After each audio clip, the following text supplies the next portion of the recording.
یہ ایک بڑا معروف واقعہ میں نے پہلے بھی عرض کیا تھا کہ کوئی شخص کسی اللہ والے کے پاس حاضر خدمت ہوتا ہے، غرض تو اس کی ہوگی کوئی دعا کرانے کی، کوئی اللہ تعالیٰ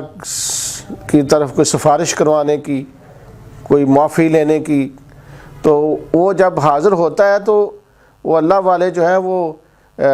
رات کے کسی پہر میں ہوتے ہیں، یعنی عشاء کے بعد کا ٹائم کہہ لیں، کہ جہاں معمولات زندگی جو ہے وہ دنیاوی حساب سے گویا کہ وہ رک جاتے ہیں اور پھر رات کے معمولات شروع ہوتے ہیں۔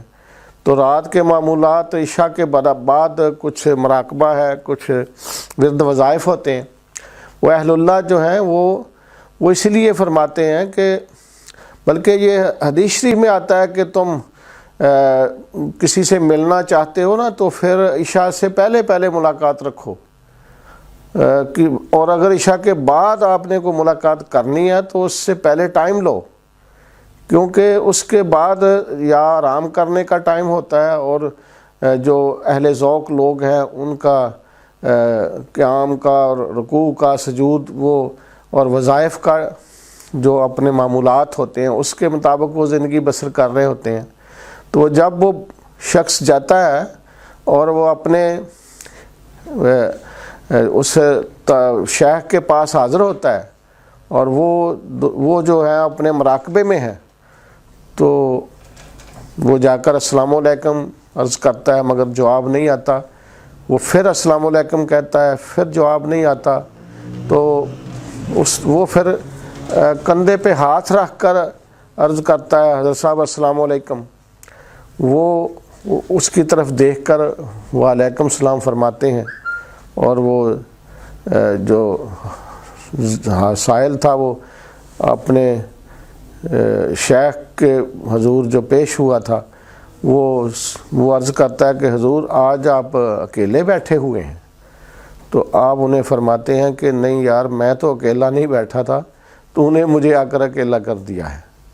تو یہ استغراقیت اور محویت جو رات کے ہی وقت ہوتی ہے، دن واضح ہے، دن تو جو ہے وہ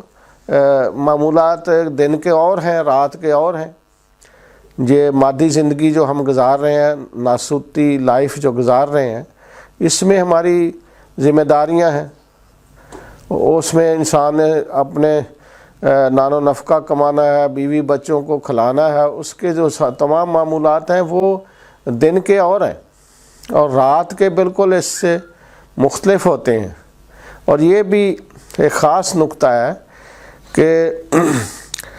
وہ اہل اللہ جو ہیں وہ اپنے شب و روز کے معمولات حکم خداوندی یا بلکہ منشاء عزدی کے مطابق گزارتے ہیں۔ اللہ کی منشا کیا ہے، تو اس منشا کے مطابق یہ پوائنٹ نوٹ کر لیں کہ دن کو دن اور رات کو رات کی طرح بسر کرتے ہیں، دن کو دن کی طرح، رات کو رات کی طرح۔ مطلب یہ ہے کہ دن والے کام دن کو کرتے ہیں اور رات والے کام رات کو کرتے ہیں۔ یہ نہیں ہے کہ جیسے کہا جاتا ہے کہ کسی کو نصیحت کی جاتی ہے یار دن رات ایک کر دو، اور ایک مقولہ یہ بھی ہے کہ رات دن ایک کر دو۔ یہ دونوں ذرا مختلف ہیں، اس کے کہہ لیں کہ اس کی تشریح الگ الگ ہے۔ دن رات ایک کرو، اس کا کیا معنی ہے کہ جو دن کے وقت کرتے ہو رات کو بھی کرو، یعنی دن روزگار کمانے کے لیے ہے تو رات بھی اسی کی پلاننگ کرو، اسی کی منصوبہ بندی کرو، اور جو رات ہے وہ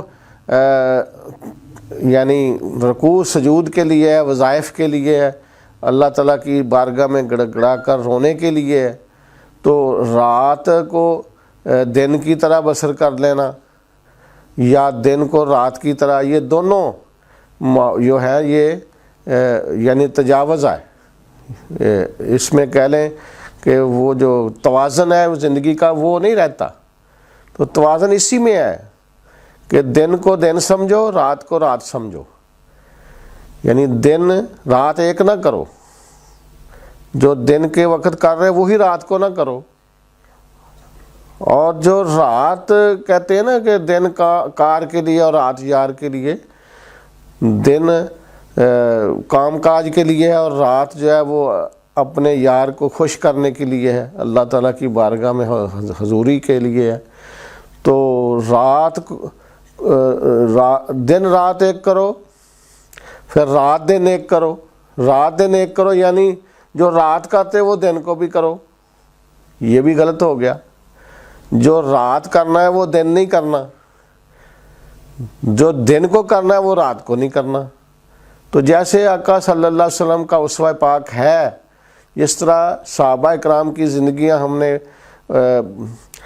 پڑھی ہیں، ان کا مطالعہ کیا ہے اور سنا ہے، اس طرح ان کی زندگی کو اڈاپٹ کرنا ہے، ان کی پیروی کرنی ہے۔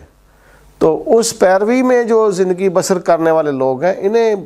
اہل وفا یا اہل اللہ کہا جاتا ہے، انہیں ہی باشعور اور باوفا کہا جاتا ہے۔ تو ہماری یعنی زندگی میں یہی اگر یہ جو ہے توازن قائم ہو جائے کہ ہم آقا صلی اللہ علیہ وسلم کے اسوہ پاک کے مطابق چلیں، یہ نہیں ہے کہ کوئی دن کے وقت نکلا ہے تبلیغ کرنے تو ڈے نائٹ وہ کئی مہینے کئی سال وہ گھر نہیں لوٹتا، یہ کوئی طریقہ کار یعنی اسلام میں نہیں ہے۔ وہ یہی ہے کہ اپنے بیوی بچوں سمیت جہاں ہجرت کرنی ہے کرو، وہاں جا کر ان لوگوں میں رہ کر زندگی بسر کرو، ان کے لیے رول ماڈل بنو، ان کو متاثر کرو، اور اپنے بیوی بچوں کا جو ٹائم ہے وہ ان کو دو۔ تو آخری بات کر کے میں ختم کرتا ہوں کہ اللہ تبارک و تعالیٰ نے ہر بندے پر جو رشتہ داریاں ہیں حقوق العباد کے حوالے سے آپ سمجھ لیں کہ جو ان کے والدین ہیں، ان کے بہن بھائی ہیں، اس کے عزیز و اقارب، اس کی بیوی بچے ہیں، ان کو ٹائم دینا بھی نہایت ضروری ہے۔ اور اپنے لیے جو ٹائم نکالنا ہے اپنی صحت برقرار رکھنے کے لیے، اس میں خوراک، رہائش، پوشاک کا اہتمام کرنا اور ضروریات کے مطابق جو ہے نفس کی ضرورت کو بھی پورا کرنا، یہ یعنی بنیادی ضرورت جو ہے اس کو پورا کرنا، یہ ہے معمولات زندگی دن والی۔ تو جو بندہ یعنی کہہ لیں کہ حقوق العباد تو پورے کرتا ہے مگر حقوق اللہ نہیں پورے کرتا، یا حقوق اللہ پورے کرتا ہے اور حقوق العباد پورے نہیں کرتا،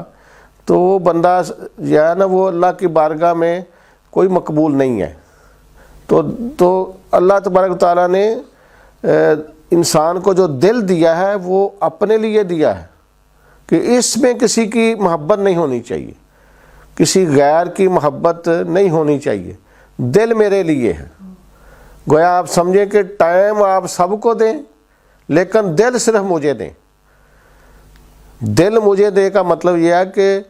کہ دل میں تمہارے اس طرح کی محبت نہ ہو اولاد کے لیے، بیوی بچوں کے لیے، عزیز و اقارب کے، کہ وہ غیر شرعی اور غیر اخلاقی اور بدعمالی کا شکار ہوں، تو پھر بھی تم ان سے اسی طرح ہی خوشی سے ساتھ ملو، ان کی حوصلہ افزائی کرو، یا یہاں آپ کی ذمہ داری بنتی ہے وہاں یعنی زبان سے سمجھانا۔ پہلی تو ہے کہ اگر ہاتھ سے اگر آپ کسی کو روک سکتے ہیں تو ہاتھ سے روکیں، اگر نہیں تو پھر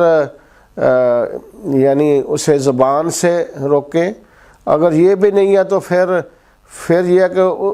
اس کو ذرا سمجھانے کے لیے اسے تھوڑا بے رخی کا مظاہرہ کریں، اس کے ساتھ تعلقات جو ہے وہ اس کو کم کریں، تاکہ اسے بتائیں کہ تمہارے افعال اور اقوال ٹھیک نہیں ہیں۔ تو یہ حکم ربی ہے کہ تم نے سب کو ٹائم دینا ہے مگر دل صرف مجھے دینا ہے، دل میرے لیے ہے۔ تو اللہ تعالیٰ سے دعا ہے کہ اللہ تعالیٰ ہمیں اپنی زندگیاں جو ہے وہ آقا صلی اللہ علیہ وسلم کے یعنی اسوہ پاک پر گزارنے کی توفیق عطا فرمائے، اور آج کی اس نشست کو اللہ تعالیٰ اپنی بارگاہ میں قبول فرمائے۔ کوئی بولنے میں کوئی کمی کوتاہی یا کمی بیشی ہوئی تو اللہ اس کو معاف فرمائے۔ آخر دعوانا الحمدللہ رب العالمین۔